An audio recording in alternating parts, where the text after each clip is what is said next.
একটা সাধারণ ছেলে, নাম ধরি রাশেদ। গ্রামের খুব সাধারণ পরিবারে বড় হয়েছে। ছোট চাকরি করে, সংসার চালায়। স্বপ্ন ছিল একদিন নিজের একটা দোকান করবে। সবকিছু মোটামুটি ঠিকঠাকই চলছিল।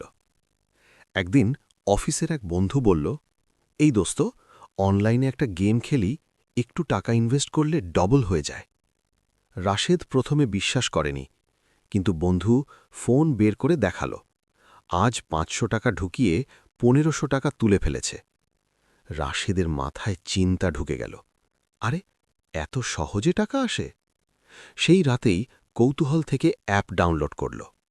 প্রথম দিন ৩০০ টাকা ঢুকাল, কিছুক্ষণ খেলল, হঠাৎ জিতে গেল।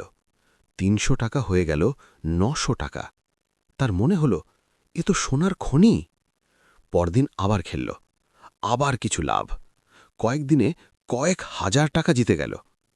এখানেই শুরু হলো আসল ফাঁদ। ক্যাসিনো গেমের একটা নিয়ম আছে, শুরুতে মানুষকে জিততে দেয়, যাতে সে বিশ্বাস করে আমি পারি। রাশেদও বিশ্বাস করতে শুরু করল, সে খুব বুদ্ধিমান খেলোয়াড়। এরপর শুরু হলো বড় বেট, ৫০০ টাকার জায়গায় ১০,০০০ টাকা, তারপর ১০,০০০ টাকা। একদিনে বড় অঙ্কের টাকা হারল। ভাবল, আজ খারাপ দিন, কাল উঠবে। পরের দিন আরও টাকা ঢুকাল, আবার হার। এভাবে সে ভাবতে লাগল, আজ হারলেও কাল জিতব। কিন্তু কাল আর আসে না। ধীরে ধীরে তার সঞ্চয়ের টাকা শেষ হয়ে গেল। স্ত্রী জিজ্ঞেস করে, টাকা কোথায় যাচ্ছে? রাশেদ রাগ করে বলে, খরচ হয়েছে, এত প্রশ্ন করো না। মিথ্যে বলা শুরু করল। এরপর বন্ধুর কাছ থেকে ধার, তারপর আত্মীয়ের কাছ থেকে।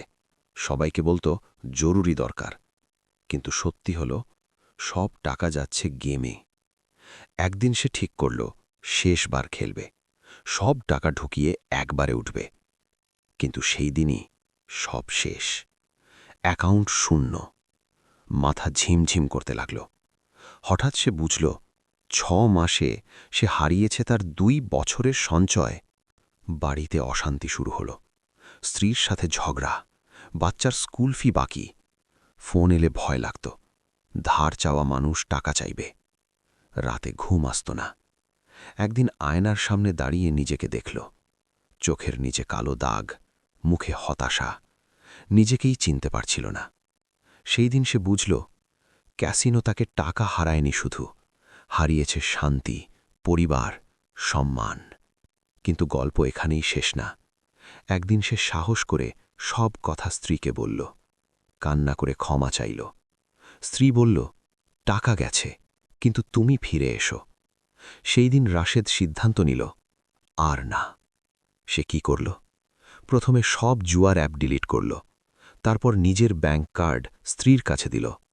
বন্ধুদের বলল, আমি আর খেলব না, বাধা দিও। ফোনে গেম সাইট ব্লক করল। ধীরে ধীরে কাজের দিকে মন দিল। সময় লাগল, কিন্তু সে আবার স্বাভাবিক জীবনে ফিরল। আজ যারা এই গল্প শুনছেন, হয়তো আপনি অথবা আপনার পরিচিত কেউ এই একই ফাঁদে পড়েছেন। মনে রাখবেন, ক্যাসিনো কখনো আপনাকে জিততে দেবে না, কারণ তাদের ব্যবসাই আপনার হারার ওপর দাঁড়িয়ে। শুরুতে লাভ দেখিয়ে শেষে সব কেড়ে নেয়। যদি আপনি এই আসক্তিতে থাকেন, আজই বের হয়ে আসুন, কারণ টাকা আবার আসবে, কিন্তু ভাঙা পরিবার, ভাঙা সম্মান, ভাঙা মন সহজে ফিরে আসে না। নিজেকে প্রশ্ন করুন, আপনি কি গেমের জন্য বাঁচবেন, নাকি পরিবারের জন্য? জীবন কি স্ক্রিনে, নাকি বাস্তবে? এখনও সময় আছে, ফিরে আসুন, কারণ আপনার পরিবার এখনও আপনার জন্য অপেক্ষা করছে। একটা ভুল সিদ্ধান্ত জীবন বদলে দিতে পারে, আবার একটা সঠিক সিদ্ধান্তেও পারে জীবন বদলাতে। সিদ্ধান্ত আজ আপনার।